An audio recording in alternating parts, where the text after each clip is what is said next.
আসসালামু আলাইকুম প্রিয় কৃষিপ্রেমী ভাই ও বোনেরা, আশা করি ভালো আছেন। এগ্রিকালচার ইনফো ইউটিউব চ্যানেলের পক্ষ থেকে আপনাদের স্বাগত জানাচ্ছি। আমার হাতে দেখছেন, এক হাতে আমার বাম হাতে হচ্ছে আলু এবং ডান হাতে আপেল। যদিও আপেলটা সবুজ নয়, কিন্তু আমরা কিন্তু সবুজ আপেল খেতে খুবই পছন্দ করি। কিন্তু আপনারা জানেন কি যে এই যে আলু সবুজায়ন হয়ে গেছে, যেটাকে বলে গ্রিনিং পটেটো বা ডিজিজ, সেটি কিন্তু খুবই বিষাক্ত। এখানে আলুতে ক্লোরোফিল জমে যাওয়ার ফলে আলুটা কিন্তু সবুজ হয়ে গেছে এবং সোলানিল নামের একটি টক্সিক বা বিষ কিন্তু এখানে জমে গেছে। এটি কিন্তু আমাদের মানব স্বাস্থ্যের জন্য মারাত্মক ক্ষতিকর। কিন্তু কৃষক ভাই কিন্তু শুধুমাত্র পরিচর্যার মাধ্যমে এইটা যে শরীরবৃত্তীয় একটি রোগ বা সমস্যা, এটি কিন্তু সমাধান করতে পারে।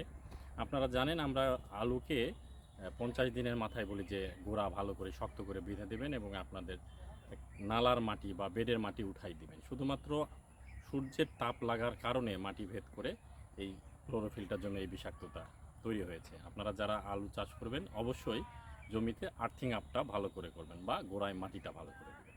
ধন্যবাদ।